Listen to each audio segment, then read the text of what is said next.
So, for this evening's talk, I was like, breaking new ground, just going where no monk has gone before, as I said last week. So, I'm going to start, because it's appropriate for this time of year, a little question for you to start this off. So I'm looking for it here. A question for you. If you can start the day without needing caffeine, if you can always be cheerful, ignoring aches and pains, if you can resist complaining and boring people with your troubles, and if you eat the same food every day and be grateful for it, if you can understand when your loved ones are too busy to give you any time, if you can take criticism and blame without resentment at all, if you can conquer tension without medical help, and you can relax without alcohol, and if you can sleep without the aid of drugs, who are you? The answer is the dog.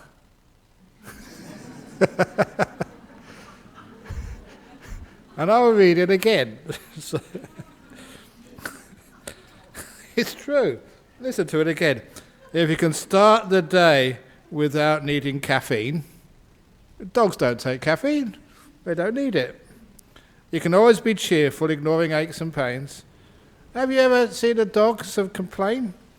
If you can resist complaining and boring people with your troubles, you can eat the same food every day, be grateful for it. If you can understand when your loved ones are too busy to give you any time, if you can take criticism and blame without resentment, bad dog, they just sit there smiling, wagging their tail.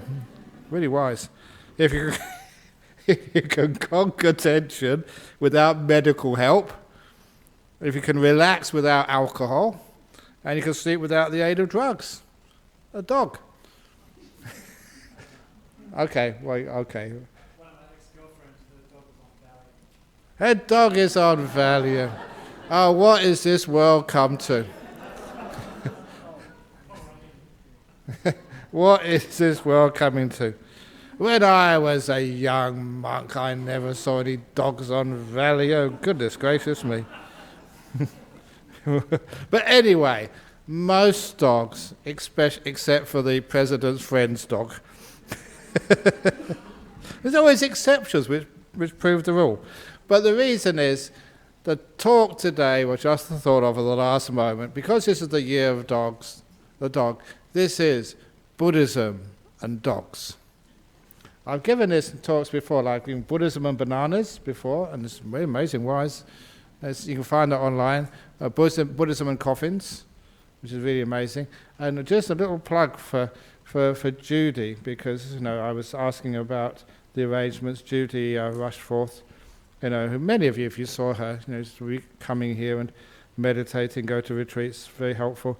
But her family told me that she doesn't want a big ceremony, and that she just doesn't want a casket, literally a cardboard box, which you can do that. It's obviously hygienic. So a little cardboard box. It's much more better for the environment. You don't need to impress your friends with how big your casket is. I came from a really big home. Look at my mansion, so my casket should be something up to that. Because look, this happened once. These are all my funeral stories. Nothing to do with dogs, but anyway, here we go. That there was this, please excuse me, Chinese funeral. They really wanted to do their best, for their father who passed away. And so they got the most expensive coffin, the most expensive casket. And they had all these ornaments on the outside, of the casket. And it was a burial, so I was doing the burial for it. It had so much stuff put on the outside, every possible extra, they got, because, your father, you've got to respect them. And so when they lowered it into the hole, it got stuck halfway down. Honestly, it got stuck, and they couldn't dislodge it. They couldn't pull it up. They couldn't lower it down. And I always remember this, because I was doing the funeral chanting. It usually only lasts for 1 minute. I kept on the next verse, the next verse, the next verse, as they were trying to pull it up and lower it down and pull it up and lower it down. I was getting hoarse. So I was thinking, the next one going to be in the box. Because fortunately they managed to dislodge it at the last moment. So you don't need to do that, for goodness sake. Just, keep it simple. So that's, I've already given my sort of, my last request to my monks, and when I die, that, that I want to, forget about cardboard boxes. I want to go in the mulcher. the mulch, like, with the leaves and the twigs, and go straight back to the earth, very, very quick. So, is it a good idea? Yeah, very good idea. Oh, come on. Anyway, let's go back to dogs. So it's nice when you see like the dogs. Sometimes we look down upon dogs, but there's so many of the monks. My old tradition, they used to say you learn from nature. You can learn from looking around you and just see how some of the trees and flowers and plants, how they work. I often say water the flowers, don't water the weeds. And you see just the way the trees are always bent and crooked, and they're the most beautiful ones. And see the animals as well, and so sometimes the dogs. And there's so many beautiful qualities in a dog. And the dog, of course, they're always faithful, and they don't have much stress. It's amazing how these dogs worked it out in evolution. Sometimes we think we're higher beings, but they're much worse. How many dogs have to go to work on a Monday morning? When you think about it, they just sleep around all day. And I know some monks like that. Now, don't put them down. They're very wise. They're smart. They've evolved. They don't worry about what other people say about them. Lazy. But isn't it the case? They don't worry. They're not really concerned what other people think of them. Which is one of the great things, about some of the animal worlds. We are just so worried about our appearance, about our reputation, about what other people think about our fashion. That's one of the lovely things about being a monk. You just don't have fashion. So this was 25 centuries ago, and it's stuck like this. But it's so wonderful because you just got one robe, and you don't have to worry. You don't need a wardrobe. You just it's all the same colour. And this, I say, very, very practical. Practical because I'm not a dog, so I have my caffeine, my cup of tea. If I ever, and maybe a cup of coffee, if ever I spill anything on this, you don't have to wash it, because it's already brown. That is the secret of why we have brown robes. It probably started off white a long time ago, but a nice bit of coffee here and tea there, you can't tell. And also, because I say that I travel a lot. Actually, on Monday I'm going to Hong Kong, and when you travel a lot, it means that that sometimes there are accidents on the air, and so this is my parachute. Well, you just hold on to 4 ends. It's really big. It's about 3 meters by 2 meters. Maybe you won't land as softly as a real one, but you can just float down. And I think that's probably where they got the idea of monks levitating, just floating down a parachute. But anyway, and also I mentioned this because sometimes that when I think it was a Singapore airline, no, was it a Malaysian Airlines flight got over, was it Syria or over Middle East or somewhere? Yeah, Russia, okay, because sometimes they say, well, if you, Ajahn Brahm, if you actually survive a landing, if you're going over to a place like London or something, and you get shot down over the Middle East, what's going to happen to you? Number one, you're white. Number two, you're an infidel. So what should I do? And I worked it all out straight away. What I need, this robe is so practical, a little slit in here, up on my head, and it's my burqa. And no one ever knows, just a little slit in here, that's all I need.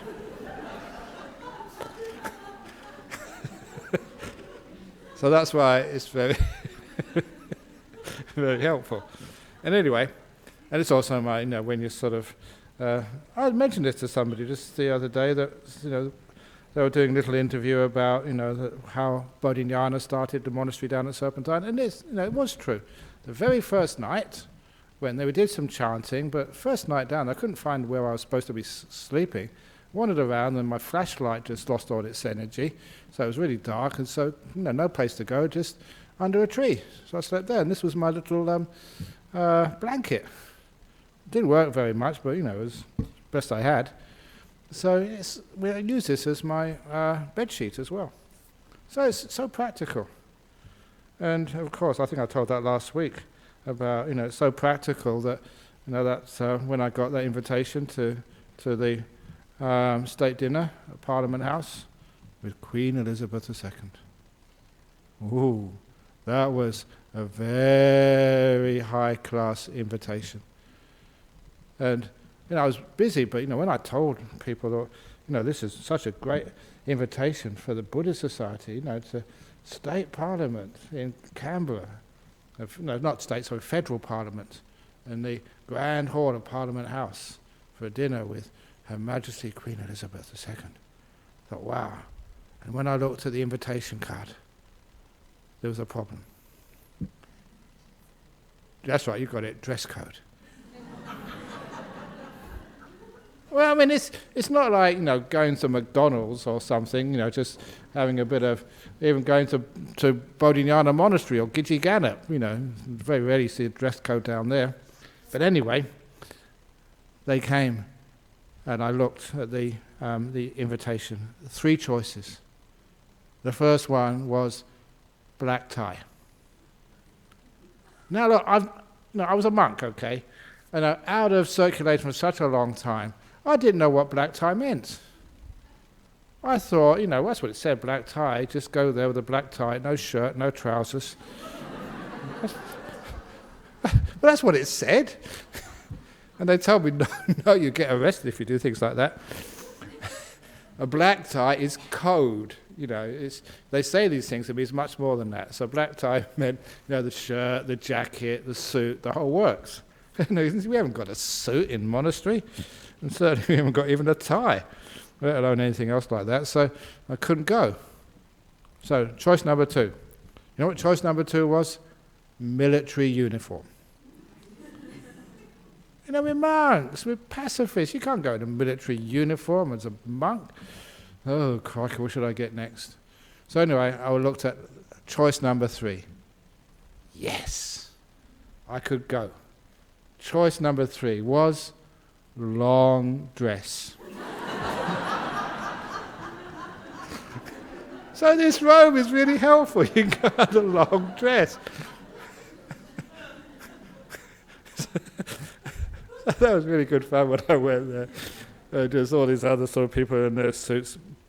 That one thing which I did do, I always kicking myself, I should have had a donation envelope, because you went, like everybody else, into the toilets, into the loo. I was in the urinal next to Lachlan Murdoch.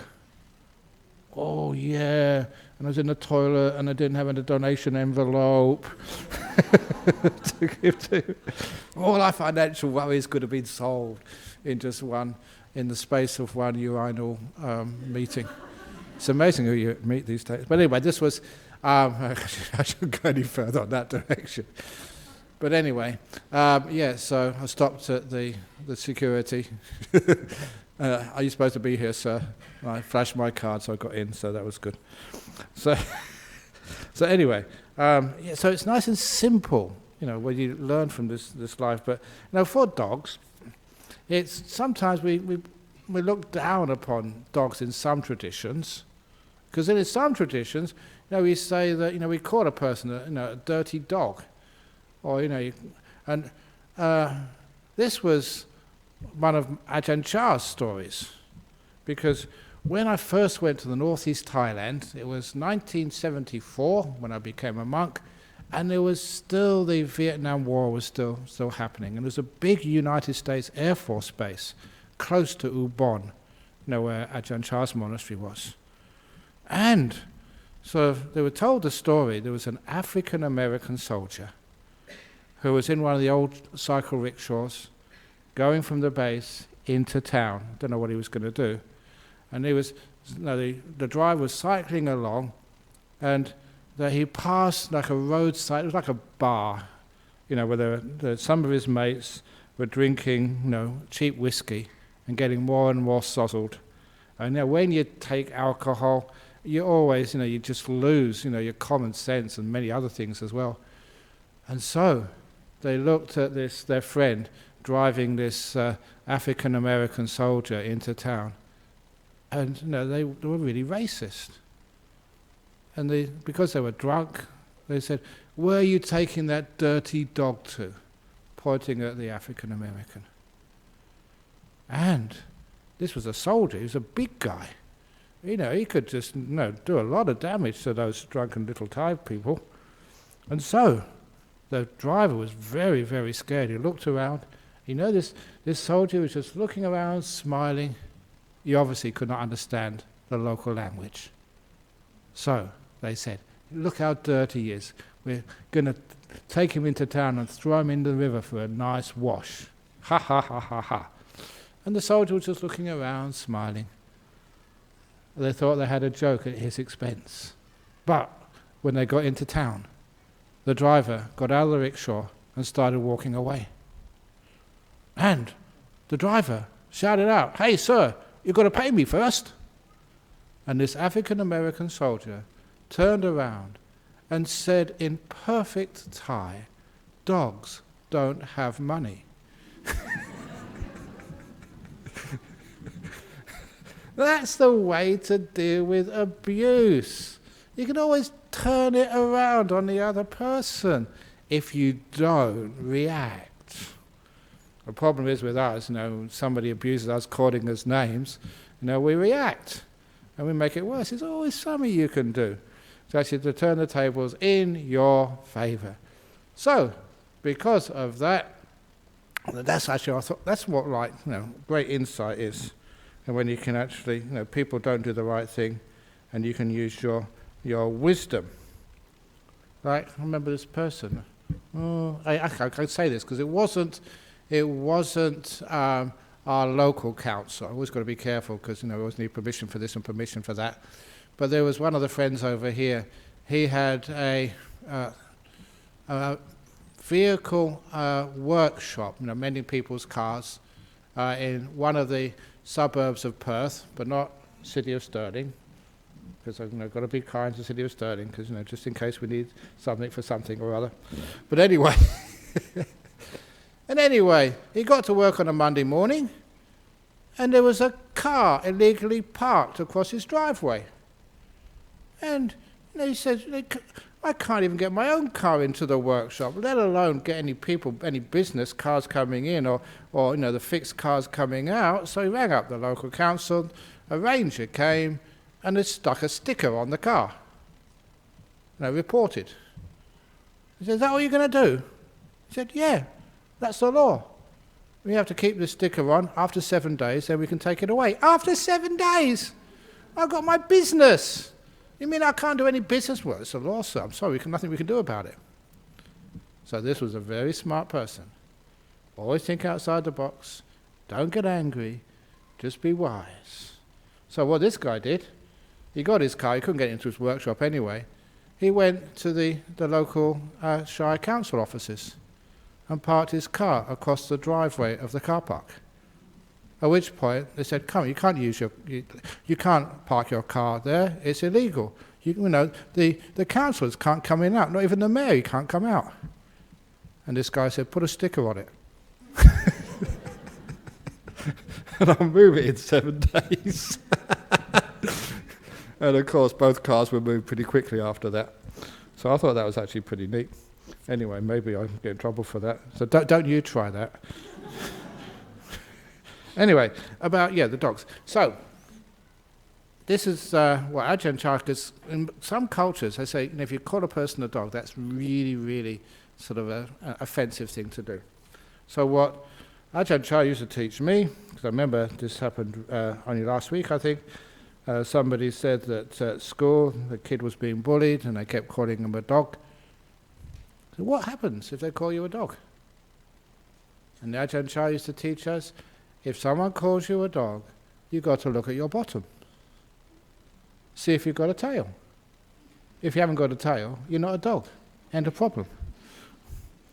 it was a wonderful little way of dealing with criticism and abuse. If someone criticizes you, abuses you, just have a look at your tail.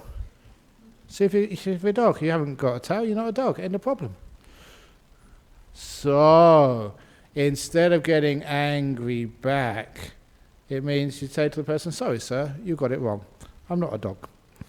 But, going back to, the Buddhism and dogs, sometimes, maybe this is in Western culture, that sometimes we have these animals who become icons of wisdom. It's not just, things like, Winnie the Pooh, which I often quote. It's just, other great dogs in Western culture. And of course, one of the greatest of those wise dogs of Western culture was Snoopy. Snoopy in the Peanuts cartoon and Charlie Brown? Why is it, in Peanuts, yeah, why is it that dogs in the cartoons always outwit human beings? Are we really the pinnacle of evolution? Are we? That this came to me. I'm going to get into trouble again with this, but who cares? I'm always in enough trouble. Anyway, I'm leaving the country on Monday morning, so I'm pretty safe. They always, I remember, because brought up in Christianity, they always said that God created man in an image of himself. Now, an image. God created man in his image. If you look at any writing in a mirror, you find the image is back to front. G-O-D, so back to front, that must be dog. That's an image, isn't it? So maybe we got it wrong. And the real leaders of this universe are the dogs. Remember? So anyway, that's why the priests, they wear dog collars. There must be something in that.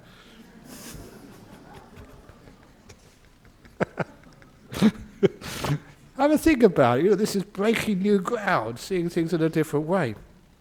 So anyway, but the dogs are very wise, as I say.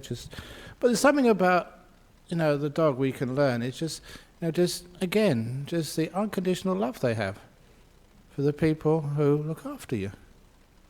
I know sometimes that unconditional love which you can learn, from animals, especially, a cat, it's just, there's a princess, needs to be sort of, pampered, but a dog would do anything.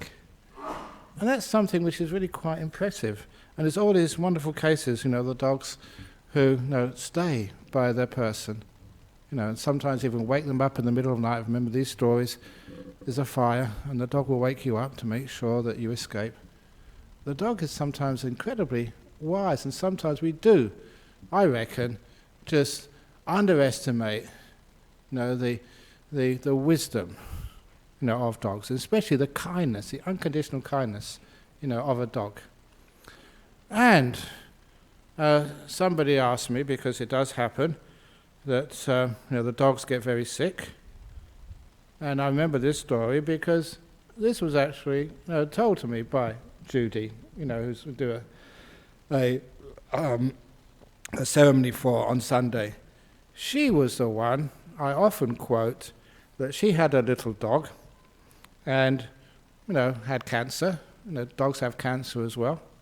And this little dog, if it's your dog, you look after it to the max. She took it to the vet so many times. It cost a lot of money. But eventually she took it to the vet, and the vet told her, nothing more we can do. I've got to give it an injection. Euthanize it. In other words, kill it. Now, for someone who's, you don't have to need to be a Buddhist, but just someone sensitive, this is your animal, your friend, your pet, and to put it down like that, to kill it, it doesn't make any sense. But, you can't sort of afford to keep on looking after it. And it just, reminded me of that other person who took their dog to the vet, and the dog took one look at it and said, look, there's nothing I can do for your dog because your dog is dead. So it's not dead. It's just meditating or something. It can't be dead. Because when you love something so much, you just go into denial. So the vet said, look, come here. He put the dog just on the table. And the dog wasn't moving at all. And he got a little cat out of one of the cages, always being treated for something or other. And he took this cat and put it right into the nose. The dog's nose, the cat's nose almost touching. And the cat was going, psss. And the dog was just actually not doing anything at all, not reacting. And that was really weird because, she said her dog was really just, very, very antagonistic and violent to cats. And so he turned the dog upside down on his soft belly and put the cat right on top of it. The dog never moved. And then lastly, put it down, lifted up its tail, and put the cat's nose right on the bottom of the dog. The cat too, the dog was actually motionless. And at that, the owner said, my dog would never allow that to happen to him if it was alive. The dog must be dead. That's the only way he could convince them that the dog was dead. And so fine, put the cat back in the cage and gave him the bill. $1,010. $1,010, that's a bit much. What's that for? Well, $10 for just the initial consultation and the $1,000 for the CAT scan. CAT scan. Oh, come on. If you didn't expect that, you shouldn't come to a joint like this.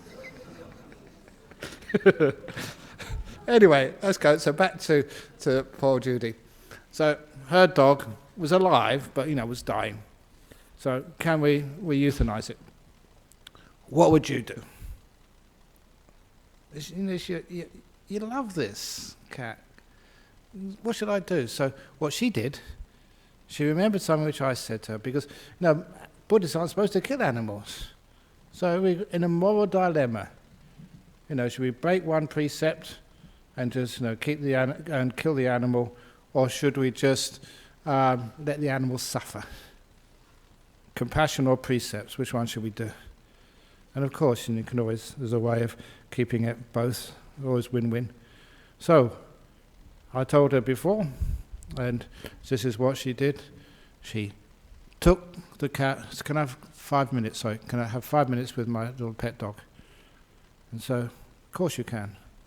And so just took it to a corner, looked into the dog's eyes, looked into it, and just asked the question, are you ready to go? Do you want to die? Ask the question. Just like I mentioned to your own legs, are you comfortable down here? Because that's mindfulness, that's connecting. That's, your mind, intuition, whatever you call it, connecting to, if your own legs, this is to your animal you've loved, you've been with for such a long time. And you'll know. And she knew. The dog didn't want to go. The dog didn't want to die yet. So what happened? She went back to the vet and told the vet, no, I'm taking my dog home.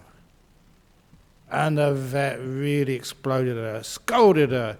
You Buddhists, you say you're compassionate, you say these things, but you never do them. You're just so selfish, keeping these stupid precepts, you stupid Buddhists, get out of here.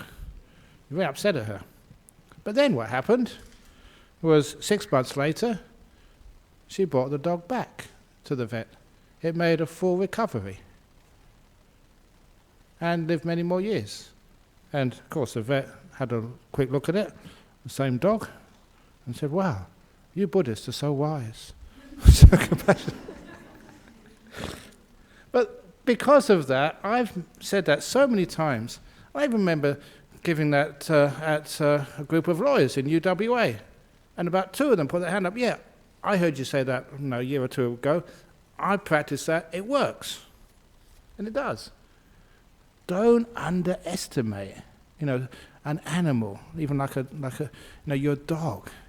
You've been with that. You should know, that what they where they're at. And they know much better than you. Because a lot of times when you're putting it down, it's putting it out of your misery, not putting it out of the dog's misery. Let the dog make that call. And once you learn that out of things like dogs and cats, this is not demeaning human beings. We always think, oh, human beings are just so much more high, more intelligent, more advanced. If that's your mother or your father in a coma, and the doctor, says, you have to make that decision. Should I turn off the life support? Should I keep it going? And it's your decision. What would you do?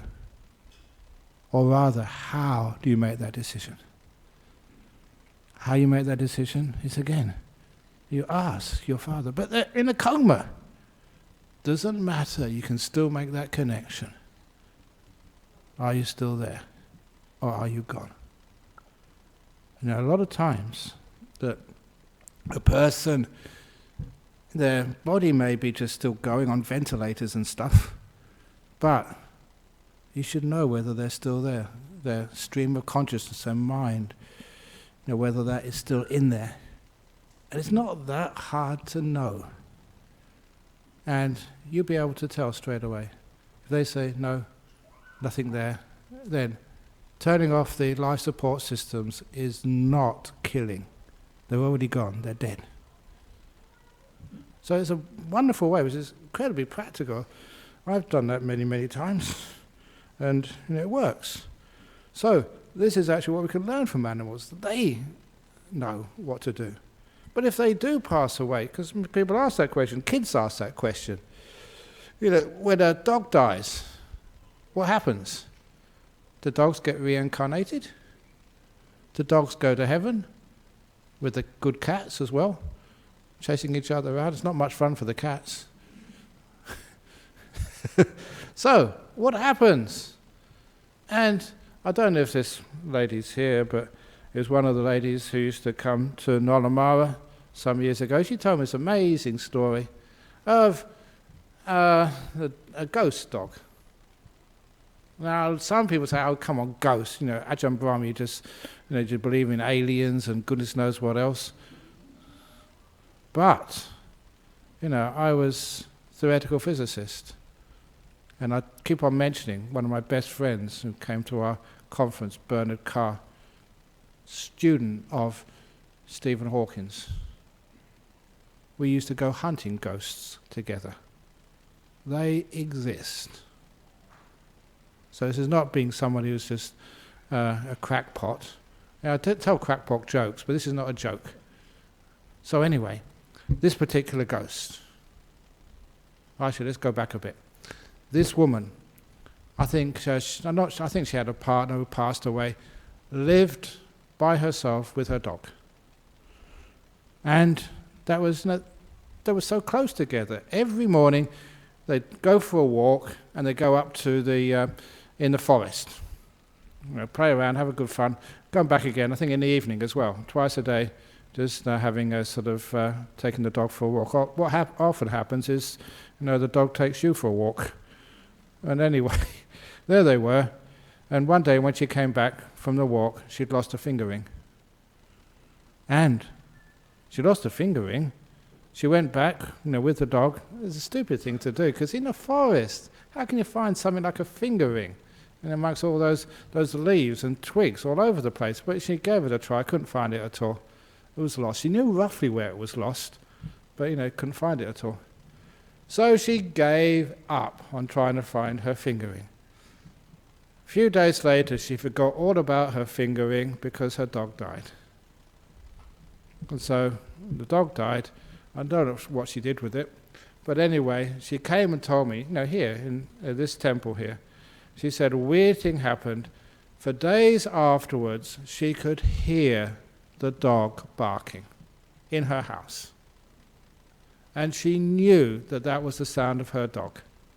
And if you live with a dog for such a long time, spend so much time with it, of course you know that's the sound of your dog. But it was never in sight. It was always in another room. And of course she missed the dog so much, she'd run to the other room, open the door, nothing there. and couldn't hear any more barking. She heard it so often, but could never see the dog. Always just in another room, one step ahead of her. Until, she said, one day she heard the dog barking outside the front door of her house. And she was on the other side, just maybe 6 inches, but a big pane of wood in between her. She quickly, as fast as she could, opened the door, hoping that now she would find a glimpse of her dog. Dog wasn't there at all. But in the very middle of her welcome mat was her finger ring. And that's the last she heard of her dog.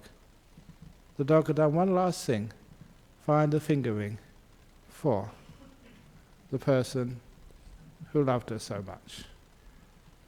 Now that is a beautiful little story. How these animals, are they really animals?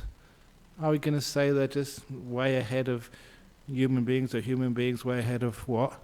You can learn so much from them, just the kindness and the faithfulness, of some of these animals. And sometimes that mentioned here, you don't get upset, you don't feel angry. Sometimes you don't feel guilty. Because that idea of guilt is something which is such a human emotion. And sometimes it means we don't have that unconditional love, which we can learn from animals. And of course, that story is one thing which really impressed me with when I first read about Buddhism. We just don't have punishment. When you look at the rules for a Buddhist monk or nun, there's no sort of real punishments there. It's always, you've heard this before, acknowledge, forgive, learn. I say that over here in Australia, AFL code. You acknowledge what happened. If you made a mistake, you forgive it. Forgiving means no punishment. When you're not afraid of acknowledging, because if you have some punishment, you won't acknowledge, you'll deny it. It didn't happen, it wasn't me, I wasn't responsible. But when we acknowledge, because we know we'll be forgiven, then we have the opportunity of learning from mistakes we make at life. So, the story behind this, which is like an animal story, not really dogs, but this was a cat story, but dogs would do. This was one of the young men training to be a monk in Bodhinyana Monastery.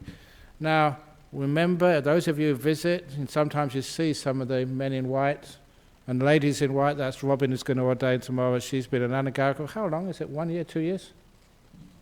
Almost 2 years, yeah. But anyway, what we usually do, 1 year in white, training to be a monk, and then another year as a novice, and then another year before you become a full monk. So, you know what we call that? Quality control. To make sure you get, because, you expect a lot, from the monks and the nuns and the anagarikas you support, and fair enough, you should get that. So anyway, make sure we get the right sort of quality of people in there. Now, number one, they have to sort of endure a lot as a monk. They have to, listen to many, many more bad jokes than you get here. You only get it once every Friday night. They get it every week. But anyway, what was that joke I was going to say? I forget it now anyway. It'll probably come to me later on, unless somebody is actually blocking me psychically from inflicting it on you.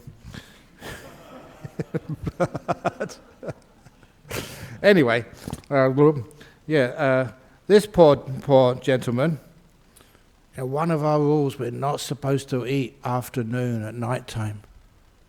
That's one of our major rules. And this young trainee, he came to see me early in the morning. He said, I haven't slept all night. I feel so guilty. I feel so bad. I've broken one of my precepts. I was hungry last night. And I went into the kitchen, and there was no one there. And I made myself a sandwich, and I ate it. He felt so bad. And so I told him straight away, I said, listen, wonderful, well done, you've actually owned up. You told me. That's a wonderful thing to do. You make a mistake, let people know. Number two, sort of, we can, you're forgiven, but we can learn from this.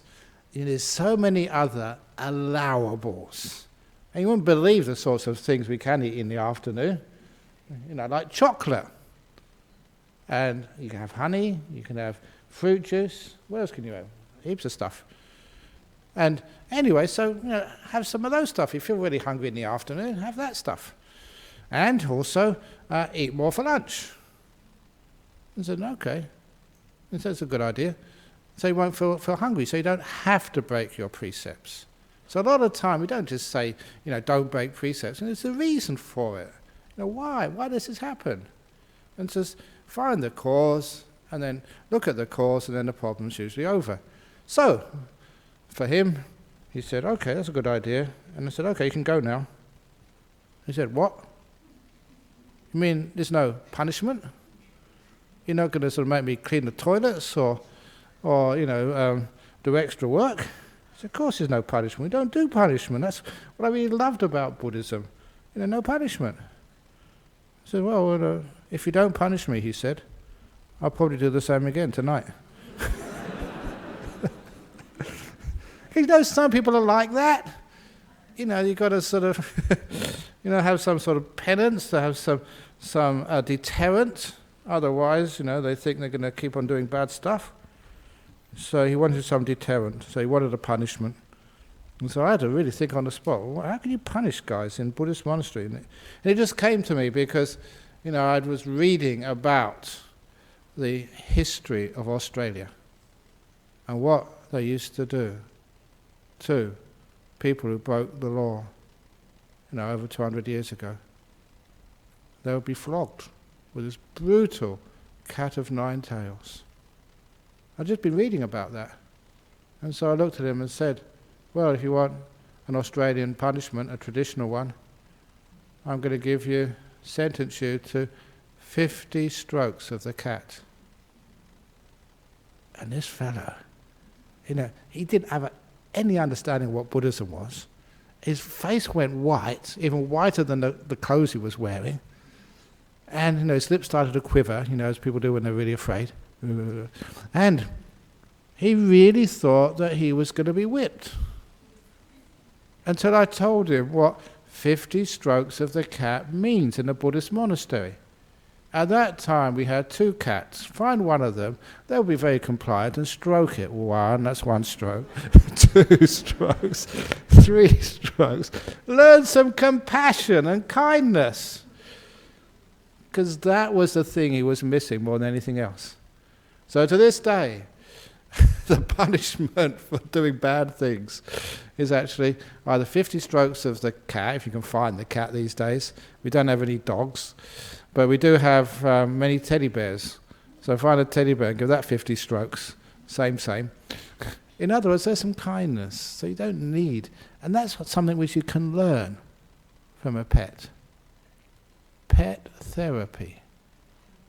Which is why we have many dogs allowed, permitted, even encouraged, once they're properly trained, to go into hospitals. To be able to, just to be around a person who's suffering, so people can actually stroke them, pat them. The compassion and kindness which that animal gives you has huge effects. One of disciples, over in BSV in Melbourne, maybe shouldn't say her name, but when she had a dog, a beautiful Labrador, she was a doctor, and she decided, that she saw this. She was a Buddhist, a doctor, and so she decided to get a dog and to train the dog, to be one of these pet therapy. And you know what she called her dog? Chemo, short for chemotherapy. Taking her out. That was a beautiful little dog. And I would insist the dog would always come and see me whenever I went to Melbourne. And I was, old about, how long what was chemo when she only passed away, I think, last year. 16 or 17 years, good old chemotherapy, beautiful Labrador. I would always come out, last time was a bit shaky, but that dog made a lot of good karma. So helping so many really nice people for such a long time. So, even dogs can actually, obviously they can do great stuff. So, Buddhism and the year of the dog. So, we don't just look at these animals as somehow inferior, but they can be great companions. And they can teach us a lot about kindness and love and faithfulness and the ability that we can learn just from them, just how to be faithful and not complain. To be able to look at you with these beautiful big doggy eyes and just to give you this unconditional kindness and love. And now, if a dog can do that, why can't you? Did a dog have to be trained to do that? Or is it something natural? A lot of times, in this world of ours, we always, want to be trained. Come and train how to do meditation. Come and train how to be wise. Come and train to be compassionate. A lot of times when we get rid of a lot of our fear and be a bit more natural, at ease. Sometimes, and take a bit more time, don't worry what other people think of you. Just sleep more. That's a radical spiritual training. Spiritual training. And just learn the great wisdom, from one of our closest friends, the dog, man's, woman's best friend. Could you even call them the old Kalyana Mitta, a good friend we can learn from? It's an old Buddhist term. So anyway, pushing the envelope a little bit there, but you're learning from nature. Learning. And just finishing off, there are many similarities between, I'm getting into trouble for this as well, between monks and dogs. And this came up because that, I hope I don't get in too much trouble for this. I know it goes against people's traditions and understandings, but sometimes we've got to think in different ways to make wisdom happen. When the first monks went to UK, from Thailand, one who was the head of the English Sangha Trust at the time, he was a lecturer in economics in one of the big universities, and also he was a director of the Bank of England. He was a top economist. And so he was also Buddhist, so they asked him, can we afford to look after monks and nuns coming to this country? How much they cost? So he did the crunching of the numbers. And he came out with this amazing result. He said, looking after a monk, like a good forest monk, a good nun, living simply, is much less cost than having a pet dog. Your dogs actually cost much more. So, every home should have one. Forget about dogs and cats, have a pet monk or a pet nun. Now, we get the similarities. You've seen where monks live. They live in it's a bit bigger than a kennel, but it's the same idea. You put them in the back of a garden. And monks, nuns, we eat out of bowls. And you watch tomorrow morning, we go on an arms round. We take you for a walk. Or you take us for a walk. It's called Bindabat. And we'll always wag our tails if we had one. And always very, very kind and wise, and lots of compassion and kindness as well. So in this year of the dog, We're not being critical. I know that sometimes people they have the idea that dogs are really sort of low, and comparing the high monks to be like dogs. Well, that may be a bit sort of offensive to some people, but please don't take offence. And whatever simile, you can always put it this way and put it that way. Just make sure that you get the very, very best. The best similes, the best wisdom from somebody who you can actually be with and can teach you so much loving kindness. And eventually when the dog passes away, remember that wonderful time you've had together, and you can have a beautiful memory of all the things your animals has taught you. Wonderful thing to have. Okay, so I think I can see the, not the dogs now, but some bigger animals coming in soon to celebrate the Year of the Dog. And it's actually some lions, but before we actually do that, is there any quick questions before we start? I'll do quick ones. Yeah? Five aggregates, why don't we call them components or composites? What are they? Okay, to answer that question, you will have everything answered on Sunday when we do the sutta class. So one of the most amazing things in Buddhism is to be patient. To wait, and then after a while it'll all be revealed to you on Sunday, because it's not relevant to the talk this evening. If there's any on the internet, we'll do those quickly, and then we're going to have the celebrating with the lion dance. Great, quick ones here. Ajahn Brahm from Germany. Does a dog have Buddha nature? Well, it has a bark, and within the bark there's the essence, so woof. Of course it has Buddha nature. It can be kind. US, dogs don't need weapons for survival. How can humans be wise and survive in a gun-free of weapons-free world? Thanks. Because why in the dog...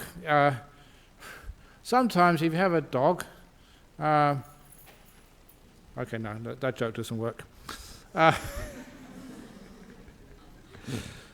Okay, this is a kid's one. What goes woof woof tick tick? Watchdog. In a gun-free, weapons-free world, thank you. Again, it's only when we have that trust. And look, sometimes that's a wonderful therapy, which for people who are mentally disturbed, or who, I remember just some of the great work which was done with people who had done some terrible crimes, who are even a bit psychotic, psychopathic, just training a dog, getting it from a puppy, and learning from that puppy, to have empathy.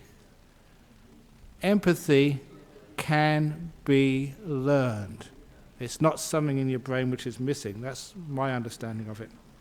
So, how can we be wise and survive in a gun-free or weapons-free world is to be able to see if we can have more kindness, and we learn a lot of that from dogs and cats. In our modern world, there is so much affection towards dogs and cats. What can Buddhists to make people respect all animals the same? Is actually we don't have enough affection towards our dogs and cats, and we look down upon them instead of learning from them. So maybe look at nature, learn from them, and then maybe we can have a bit more respect for all beings. It's not just all beings, because sometimes we have people who are somehow different than us. Somehow they're stigmatized because of their color, their race, how they dress, or just their age, or any other what we call disability. And so I think that we can learn to be kind to all beings, learn from one another. So I'm rushing through those questions because now we have the lions are waiting outside, and if we keep the lions waiting for too long, they may get... A delay? Yeah, okay. 9:20, 9:30. We're going to wait. Okay. Okay. So, you got the latest? Because remember, Eddie, I made you suggestion. I think you should do this, because if we can't have the real lions dancing, then I think, Eddie, you can imitate. The lion dancing. You can make the best of it. I thought they were outside there. So if you... Okay, not yet. Okay. So, how we can learn from dogs. Dogs are much wiser than people think, because when we don't discriminate between people or animals these days, that's where we had the story of the person who told me this. They were working in the European Union in Brussels. And in Brussels, the European Union, they have a very, very strict non-discrimination policy. Didn't tell this last week, did I? No, good. If you need to go because the lions aren't coming for another half an hour, but be careful, you might meet them on the road, on the way here. So if you do, please look after them. Otherwise, anyway, the European Union in Brussels, non-discrimination, doesn't matter what religion, doesn't matter what age, any disability, any gender, as long as you can do the job, you get the job. So they were advertising for a secretary and a non-discrimination. So a dog applied for the position. And they said, we don't employ dogs. And the dog with its paw pointed, non-discrimination. If you can do the job, you get the job. So, okay. So they told him, go and type a letter. So this little dog, he jumped up on the little office seat, opened up the computer, turned on Office Word, and typed a perfect letter with its paws. It was amazing. A cat couldn't do that. It'd be playing with a mouse all the time. But the dog can. Oh, come on, I'm making it up as I go along. Give me a break. Anyway, so the dog was typed a letter. Okay, good. But the next thing, we need to do a spreadsheet, for accounts. So opened up Microsoft Excel, just a perfect spreadsheet. And I said, oh my goodness. The other thing he said, because this is Brussels, Europe, you have to be bilingual. You have to speak a second language. So the dog went, meow, meow. Okay, I'll try my best. Okay, modern times, the great dogs, because they're great at sniffing things. So, I don't know if these, I'll make it up as quick as I go along before they come. The dog, I was on an aircraft, and I was sitting on the window seat, and next to me was a gentleman, and on the aisle seat was a dog. And I've never seen that on an aircraft before, having dogs on the aircraft. And so he asked the man sitting next to me, who was the handler of the dog, he said, this is security. It's a security dog. Look, I'll show you how it works. And so he sent the dog down the aisle, and they sniffed, this little backpacker, and came back, and barked once, wagged its tail. Said, oh, that is a sign that fellow's carrying marijuana. We'll catch him when we get to the other end. And let's see what else we got. Then they went up to business class, and the dog sniffed another lady, very well dressed, barked twice, and wagged its tail. Said, oh, that's cocaine. We've got a cocaine smuggler on it. Let's see what's in first class. Went up to first class and smelled this really well-dressed gentleman, barked 3 times, and wagged its tail really hard. That is heroin. We've got a heroin smuggler on here as well. It's amazing. Just this dog can smell anything. Let's see what else it's got. So went into premium economy and smelled another fellow. And should I say this? Okay. Smelled another fellow. And came back, didn't bark, started whining, put its tail between its legs, and pooped on the chair. He said, oh my goodness, that's a sign there's a bomb on the plane. A bomb. Okay. Pooped. Whined. Okay. Okay. Okay. The last dog joke. The year of the dog. I'm really scraping the barrel now because these blooming lions should be here by now. If they were dogs, they'd be on time. So anyway, they're more faithful. So anyway, this fellow, he passes. Because who's leaving now? Passes the Sri Lankan temple. So you've got to stay for this, Ananda. He passes the Sri Lankan temple, and there's this beautiful Sri Lankan food fair. Lots and lots and lots of food. And the guy, two guys with their dogs. One had a Labrador, the one has a Chihuahua. And they said, wow, let's get some of this lovely, delicious free food. And of course, the person said, no, I'm sorry, no dogs allowed in the temple.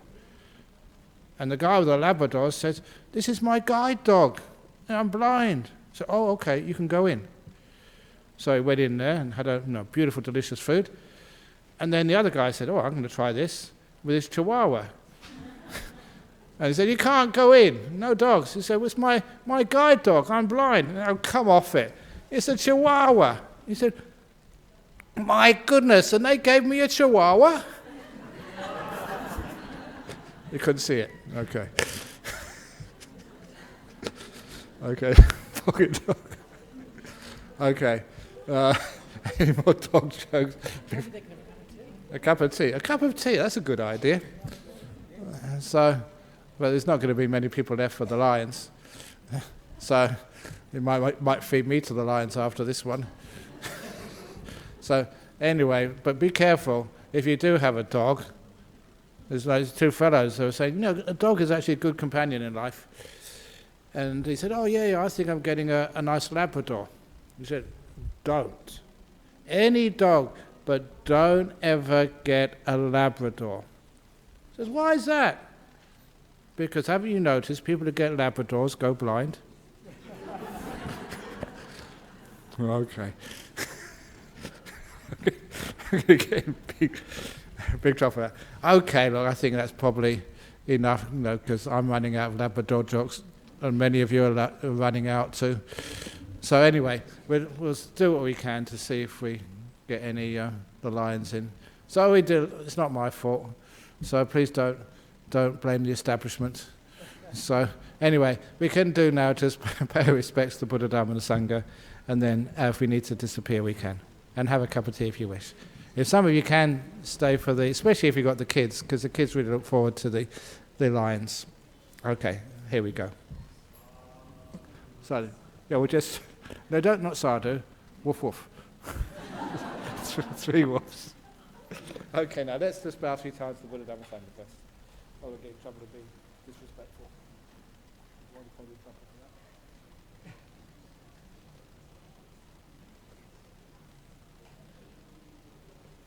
Arahant Samma Sambuddho Bhagava Buddhang Bhagavantang Abhivademi Suakato Bhagavata Dhammo Dhammang Namasam Supatipano Bhagavato Sāvaka Sangho Sanghang Namami.